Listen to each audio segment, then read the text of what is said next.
ओम नमः सिद्धेभ्य नमो जुड़ाणम सम्यक सुप्रभात। आज ज्येष्ठ शुक्ल अष्टमी का यह शाश्वत पर्व और आज के दिन जो संदेश हमें प्राप्त हुआ है वह अपने शाश्वत स्वरूप को ऊर्ध्व रखकर वीतरागता का पोषण करने वाला है। तो चलिए पढ़ते हैं पहले आज का संदेश, जिसमें हमें वीतरागी और कुदेव दोनों में क्या डिफरेंस करना है यह बताता है। यहाँ पर श्रोता ने प्रश्न किया है कि पांचों परमेष्ठी भगवान देव के अतिरिक्त कोई कुदेवादिक पूज्य नहीं है, परंतु उन कुदेवादिक का अनादर क्यों करना चाहिए। पहले हम प्रश्न समझते हैं। यहाँ पर पूछा है कि पांचों परमेष्ठी भगवान, कौन से पांचों परमेष्ठी? अनंत सिद्ध जी, आचार्य जी, उपाध्याय जी और साधु जी। ये पांचों परमेष्ठी भगवान के ये देव हैं और इनके अतिरिक्त जो कुदेवादिक है, जो पूज्य नहीं है, किंतु उन कुदेवादिक का अनादर क्यों करना, उसका समाधान करते हुए यहाँ पर बताया कि जैसा हो वैसा जानना तो चाहिए। जो वस्तु जैसी है उसको वैसी जानना चाहिए।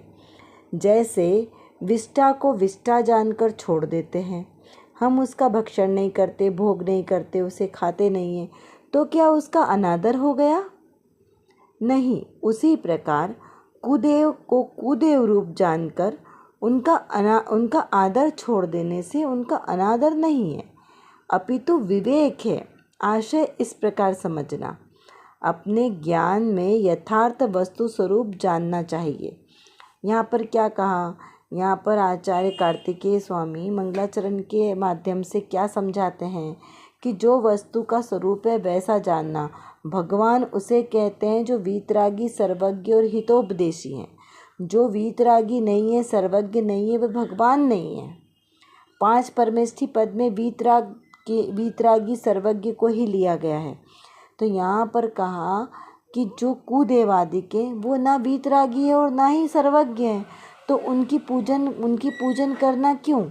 और उनकी पूजन न करने से उनका अनादर कैसे हुआ? जैसे विष्टा का उदाहरण दिया कि विष्टा को हम भक्षण नहीं करते, तो क्या उसका अनादर हुआ? हम कहते हैं भोजन का अपमान नहीं करना चाहिए, तो विष्टा भोजन है क्या? नहीं है।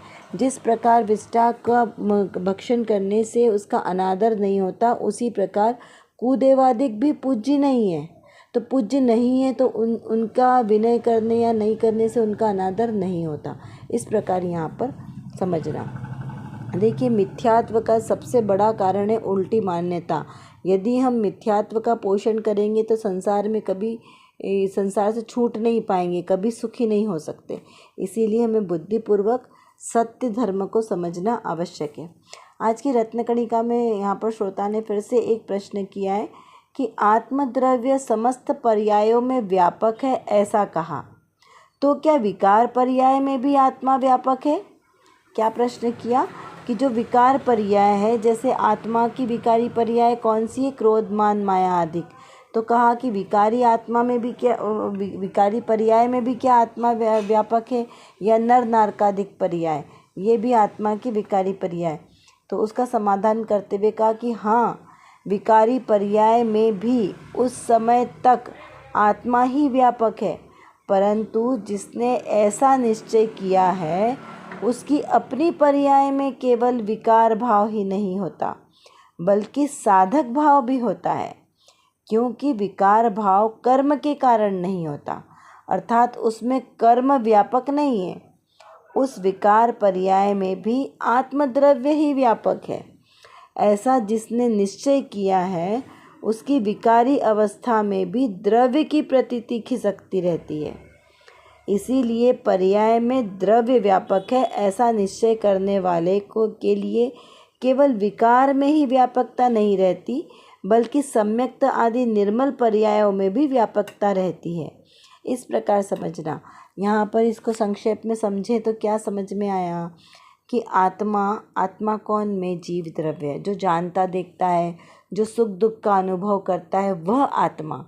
तो ऐसे आत्मा की ही विकारी पर्याय हैं, मोह, राग, द्वेष आदि की। क्योंकि जो शरीर आदि जड़ द्रव्य है ये तो विकार करता नहीं है, तो मेरा आत्मा रहता किसके आश्रय से है? इस शरीर के आश्रय से।